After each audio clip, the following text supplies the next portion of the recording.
Hello, everybody. Before we begin today's show, I have a quick question for you. Have you picked up your free ebook yet? No, it's not a joke. I've actually been talking about this for weeks about Dr. Sargent's new book, The Do It Messy Approach, the step-by-step guide for instructional designers and online learning developers. And this book is finally up and live. And right now, you can go to Amazon and actually pick up the Kindle version for free. It's an excellent book for those who want to have practical tips and advice about instructional design. And of course, the way that it's written with that type of a step-by-step formatting, it's extremely helpful and it's very easy to follow along with. And as I've said before too, this book, in my opinion, is for anybody. Whether you're a veteran, you've been doing this for years and you just want to hear another perspective from another instructional designer, or if you're a newbie and you are just learning about instructional design right now, you're trying to figure things out, certainly this book can help either party when it comes to instructional design. And kind of a surprise because I didn't tell too many people I was waiting for the book to actually come out, but I wrote the forward for the book. So if you've been enjoying my writings from my book or from my blog, that same nerdy rambling style still certainly applies. So be sure to check out the forward for the book, and of course, check out the book overall in its entirety by reading Amazon's #1 new release book for curriculum and lesson planning. You can go down into the show notes to find the hyperlink that will take you directly to that page on Amazon. So hey, be sure to pick up your copy today. And now, let's start the show. Hello, learning nerds, and welcome on in to the nerdiest podcast that you're going to hear today. My name is Dr. Luke Hobson. I'm a senior instructional designer and program manager over at MIT. I'm also the author of the book called What I Wish I Knew Before Becoming an Instructional Designer. And I just wanted to say, welcome on in to our instructional design show. Whether you just heard about instructional design or you've been doing this for years, all are welcomed on in to really come and nerd out about instructional design and about learning. Today's episode is a unique one, as you already saw from the title, that we are going to be giving you a sneak peek about this project that I have been working on for months now at this point in time, with trying to make my physical copy of the book. Once again, what I wish I knew before becoming an instructional designer. And this book really is all about my experiences and my kind of, guide, if you will, as far as for being able to go back in time and tell myself some things that I really wish I knew before coming over into this field, though then this would be my brain dump of all my guidance and sharing all of my expertise. And that was what this book became. And I wrote this book. I started in 2020. The actual thing came out in 2021, and I made it first a Kindle version, eventually flipped it into a physical copy of the book. But as I was going through things and looking at the books that I actually enjoy, I've really been enjoying them with Audible. That's where I listen to most books nowadays. I simply don't have the time to be able to read physical books with having basically 3 jobs and all this other crazy madness because my life is just absolute chaos. Fun chaos, but super chaos. So I was thinking about this though from your perspective.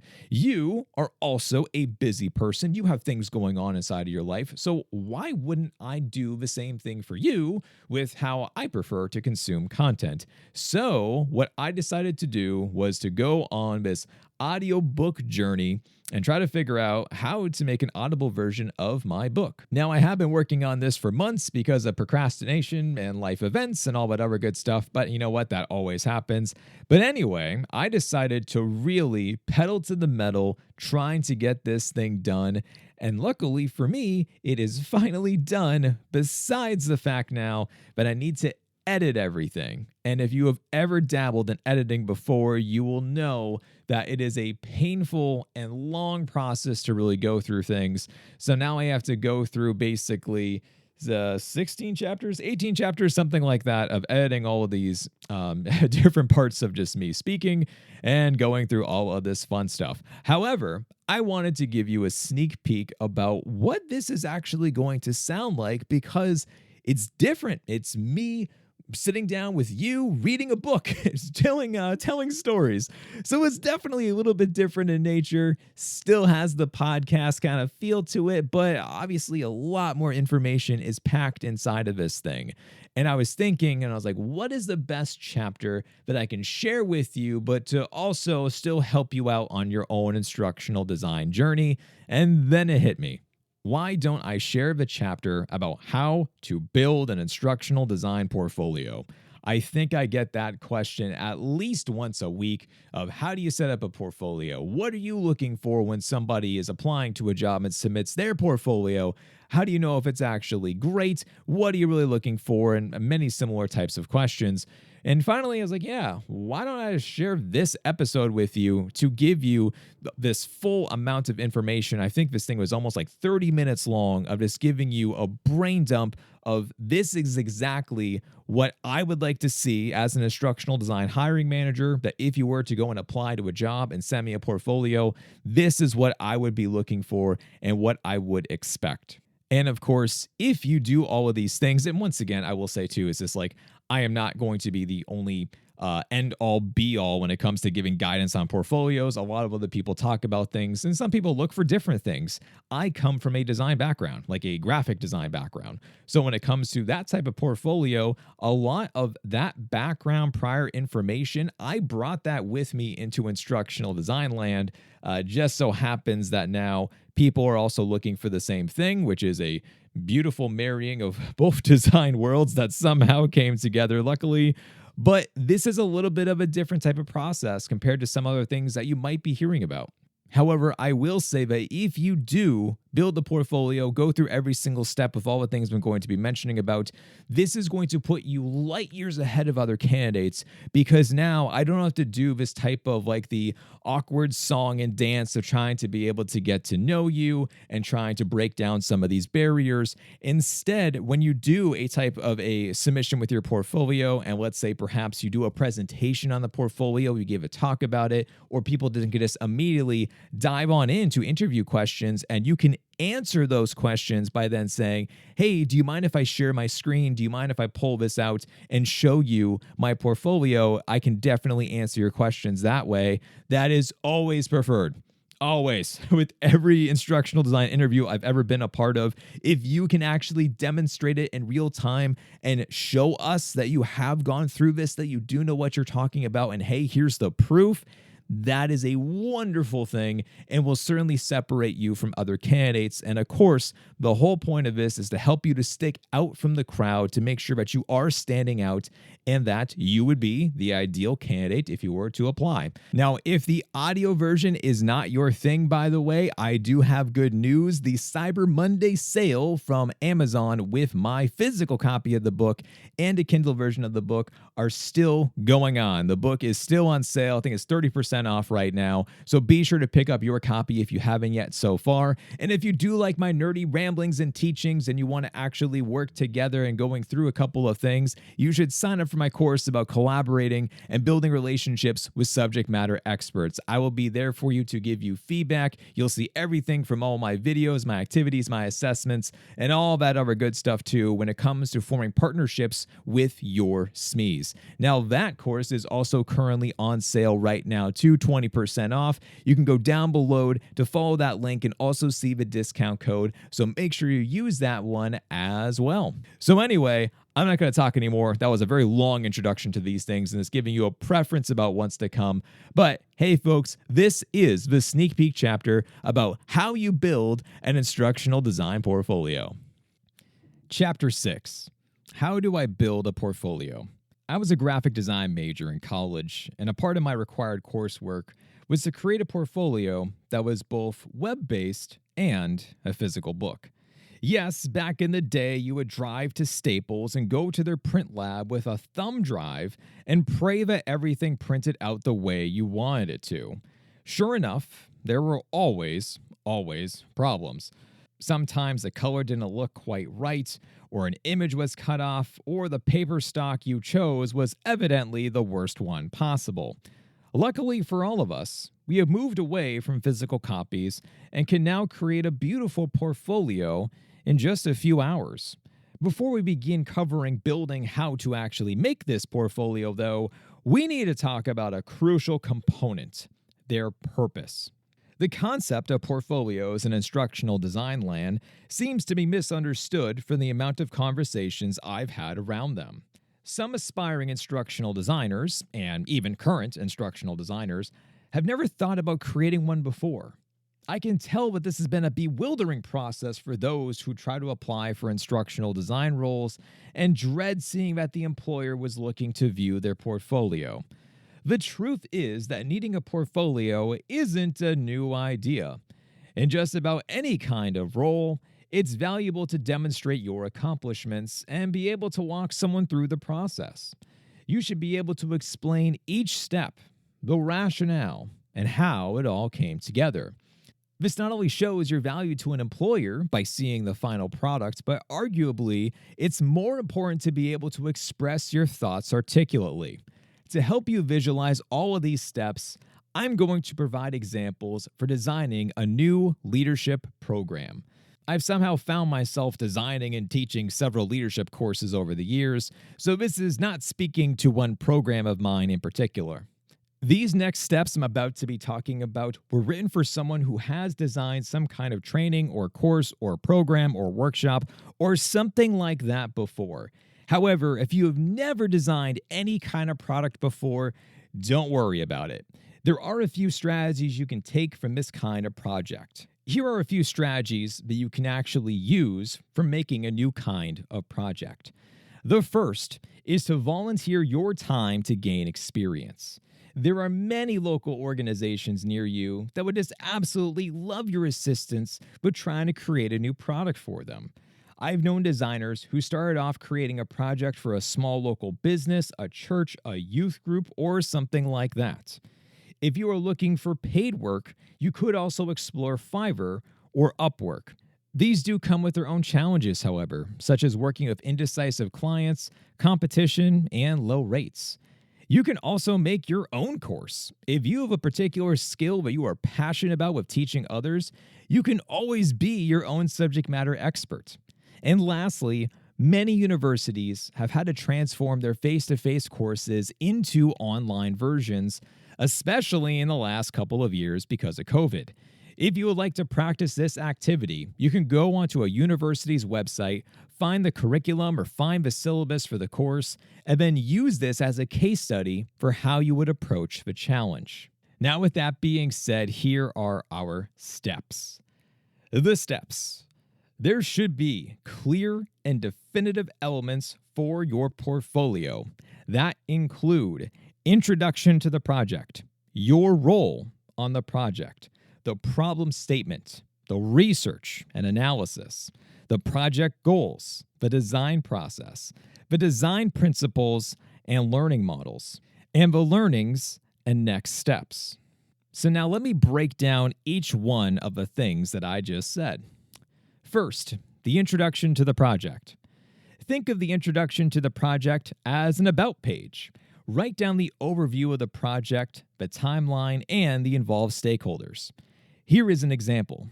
During the summer of 2018, I was responsible for designing, developing, and maintaining a new leadership program for XYZ University. The goal of the project was to provide learners the necessary leadership skills to make an immediate positive impact at their organizations. The areas the learners were looking to improve upon were in strategic thinking, negotiating, understanding cultural norms, and utilizing emotional intelligence.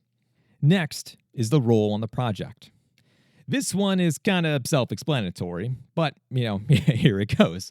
You should describe your role in the project and what you were responsible for.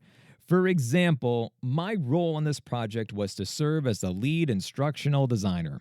I was responsible for designing and developing the course materials and curricula. Additionally, it was my responsibility to ensure that these aligned and mapped to the created outcomes, to the competencies, and to the skills. The next is the problem statement.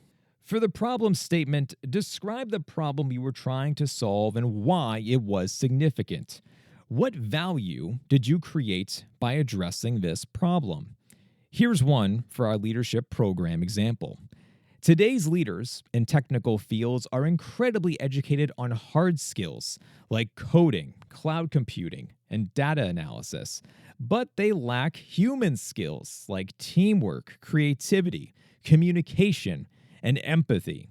The problem I solved was being able to provide a human skills approach to education in a customized way for leaders in technical spaces. The value was to increase human skills for these technical leaders to improve their team's functionalities and morale. The next is research. Research indicates to us about how to solve a problem. You typically don't just take a chance of a type of a complex issue. For this part of your portfolio, explain how research guided the project. What did your analysis phase look like? How did this research inform your project goals? For example, several proactive steps were taken during the research phase to indicate that a new leadership program would be successful in the technical space.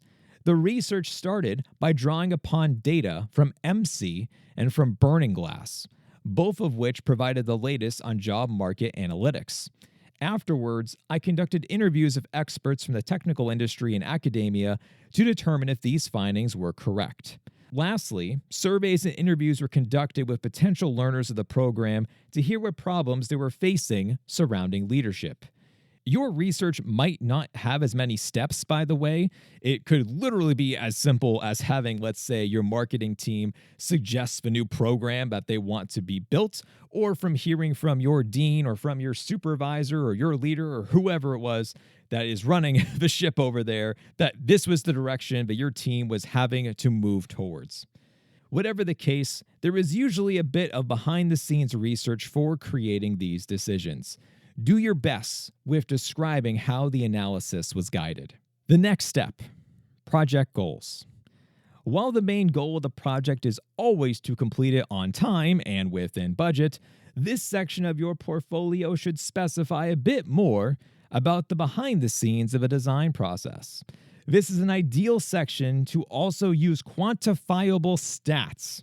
For instance, the goals of the project were to create a course to generate X amount of revenue, achieve X percentage of using a Net Promoter Score, or NPS, change the behavior of X amount of employees who completed the course in an organization, or improve student enrollment numbers, satisfaction, and retention. Then comes the design process. And now, this is actually the fun part that you want to actually be able to talk about. Describe how you designed the course, the training, or the program. What framework did you use to create the end product? Some of the common instructional design models are ADDIE, UBD, and SAM. If you have a more technical background, you might be more well-versed in Agile, Waterfall, or PhaseGate. There is no right or wrong answer here. The point is for you to walk someone through step by step how you design the product. I also guarantee that this is going to be an interview question for any kind of instructional design position, by the way. So practice in speaking to this process because it's going to be incredibly beneficial. Then comes the learning techniques. Learning techniques go by different names, but at the core of all of them is talking about how you made the learning process effective. It's common to see institutions rely heavily on one learning technique because they wholeheartedly believe in it. A few examples that come to mind are Northeastern University and experiential learning, WGU and competency-based education, and Walden University and microlearning. They absolutely use other learning techniques, but their research supports their courses. What type of learning techniques did you use for your design? Here are a few that can be found in online courses: problem-based learning, project-based learning, scenario-based learning, case studies, competency-based education, gamification, simulations, team-based learning, and role-play activities. Once you have identified them, explain how and why you applied them in the product. For instance, one of my programs utilized scenario-based learning for every single course. My colleagues and I documented how and why we use scenario-based learning in a research paper, and this is a little bit of the excerpt from the reference.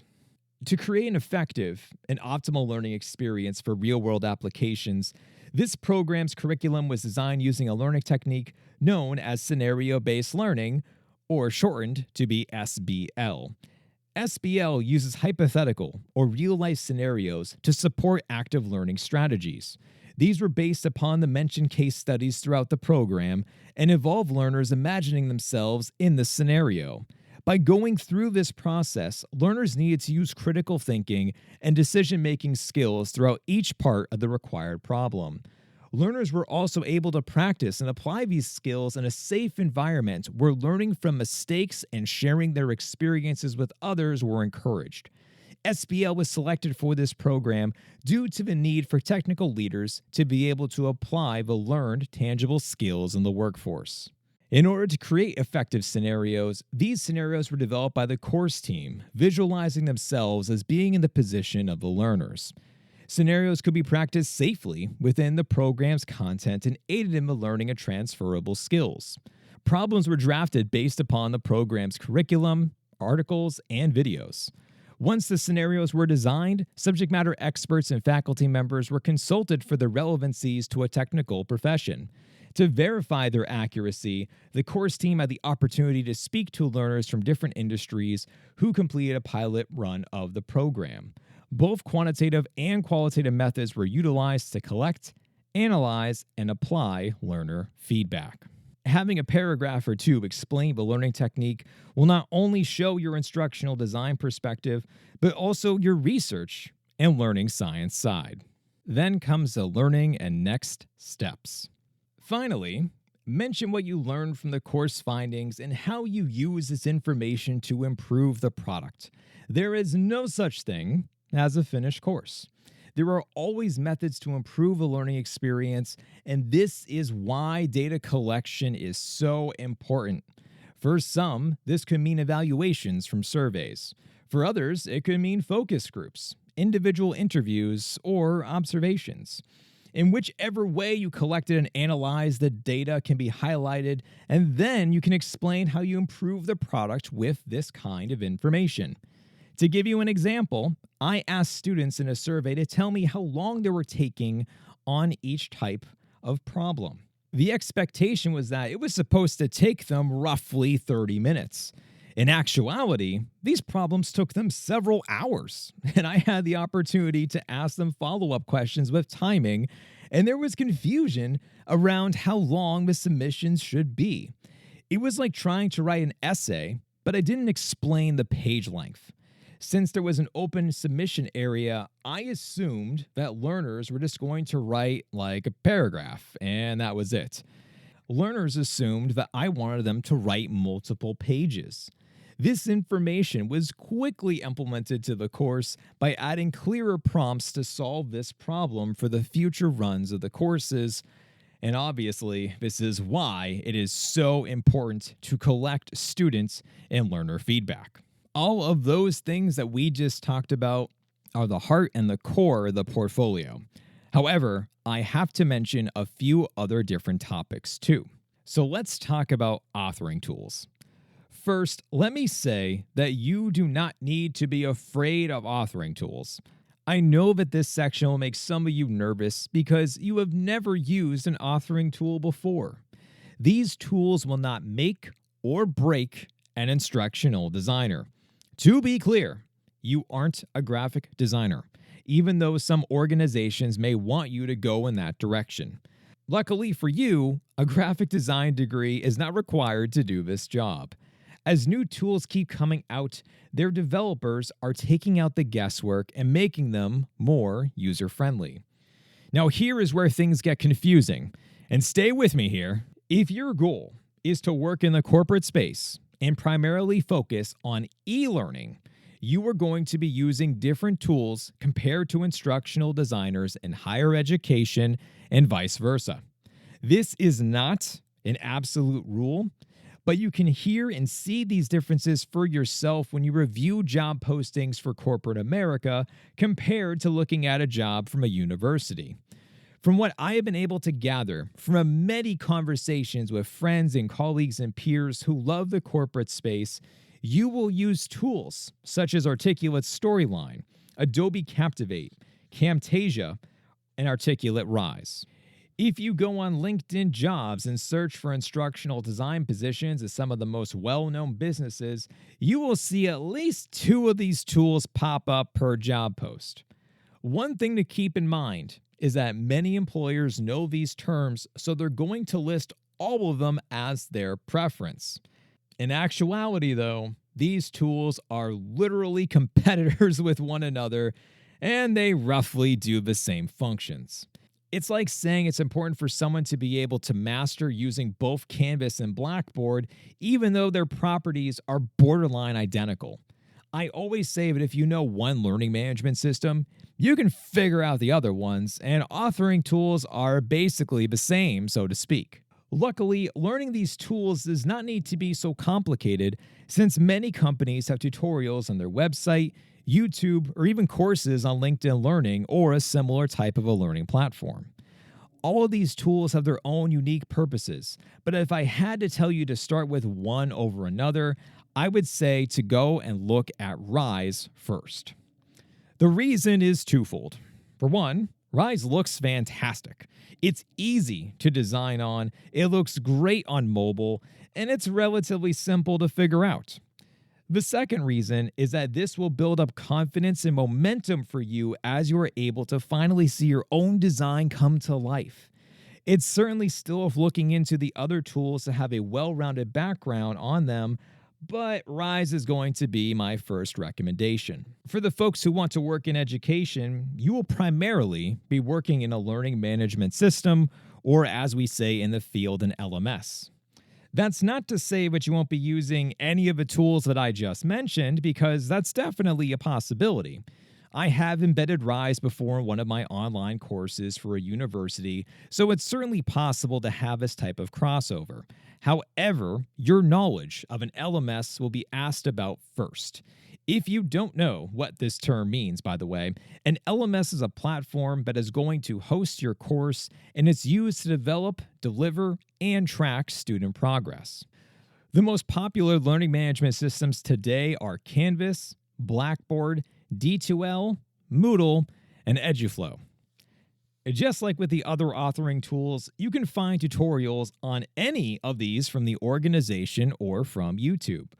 Most of them have a free trial, and at the time of writing this book, Canvas is offering a free version for educators.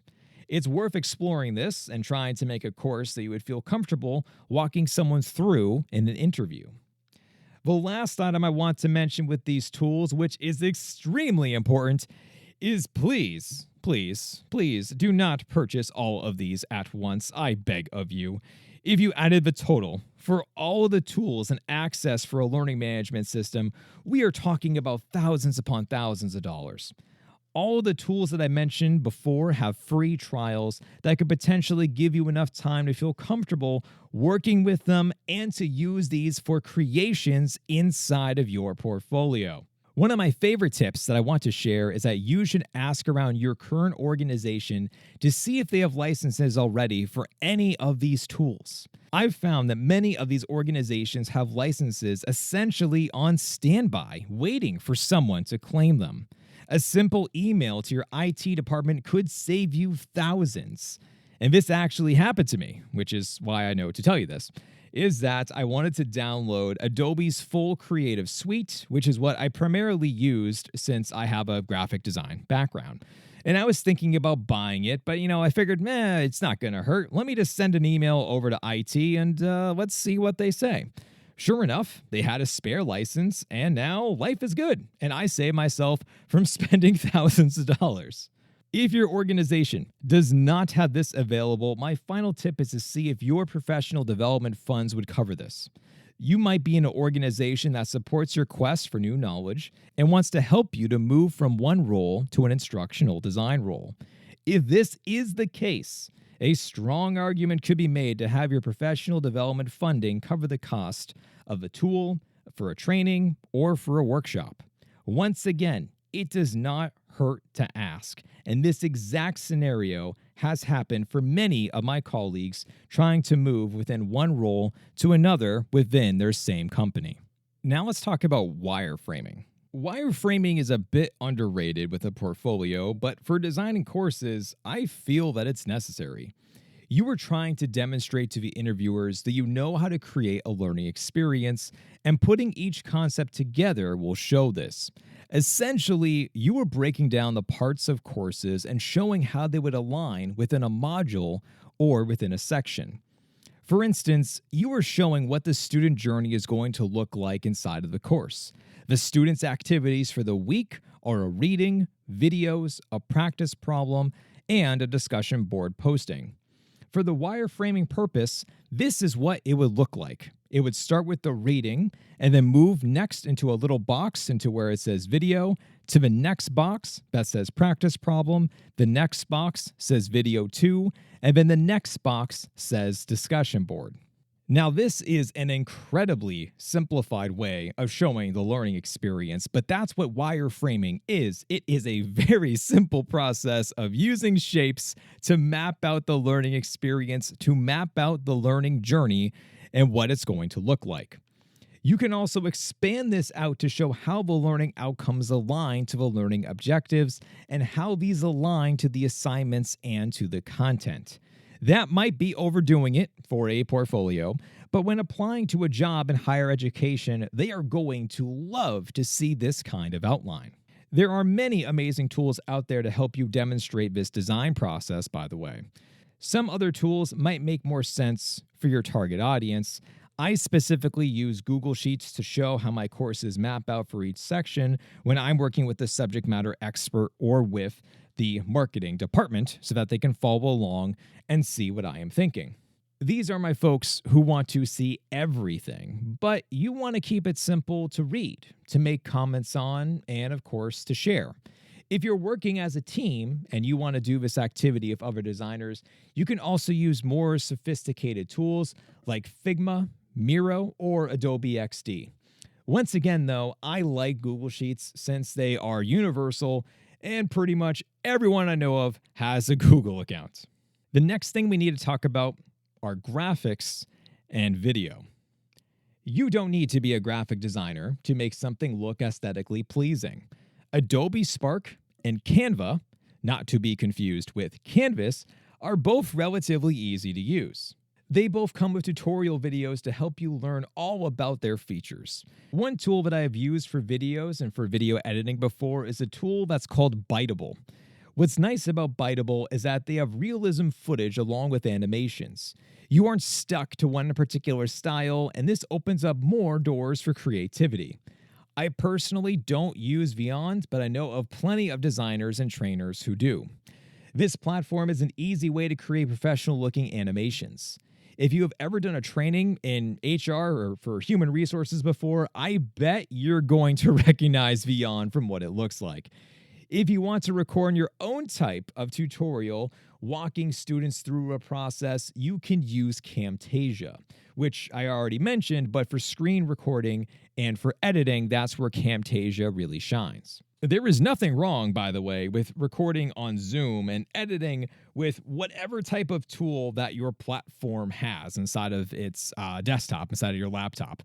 I've actually used iMovie and Adobe Premiere for editing my own videos. With a few hours under your belt, you'll be able to zip through any of the programs for designing for graphics and for videos.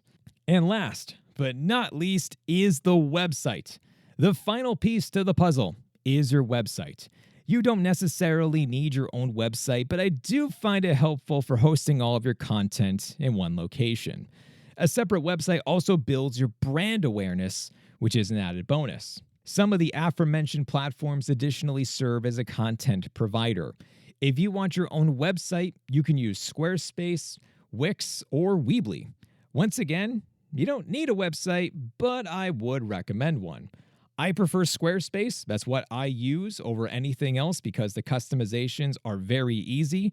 If you want to see an example of Squarespace, you can go to my website, drlukehobson.com. That was all made inside of Squarespace, and the template for that was actually from a travel blog. So if you do go inside of the templates and make your own type of web page and you see a travel blog and you're like, yeah, it looks kind of familiar. Well, that is what I use for drlukehobson.com. Learning activities. Practice. If you haven't yet created a portfolio, connect with local organizations and volunteer your design services. If you have the necessary content to make a portfolio, create an outline from all of the topics in this chapter. Fill in the details to write your first rough draft. This doesn't need to be perfect, but taking this first step is going to help out tremendously. Reflection activity. What is one major finding you learned about from a recent project?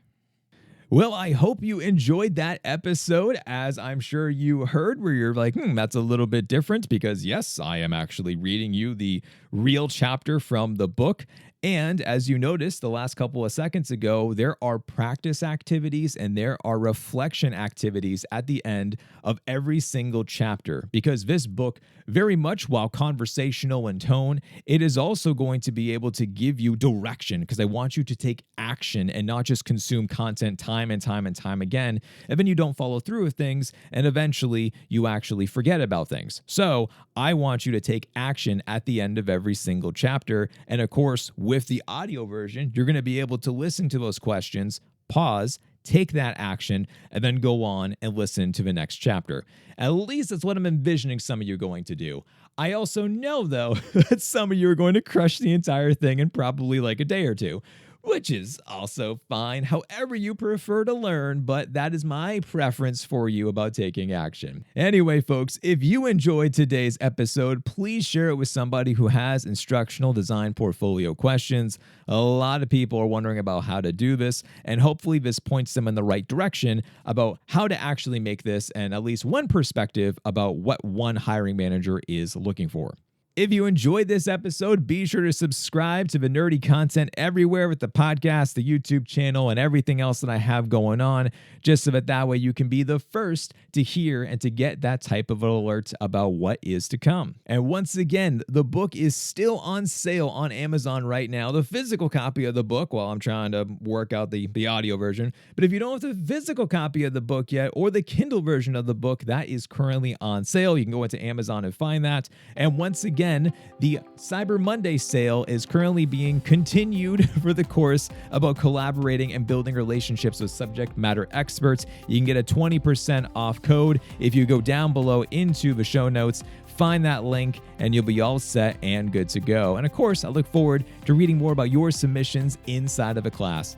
But hey, folks, that is all I have for you today. Stay nerdy out there, and I'll talk to you next time.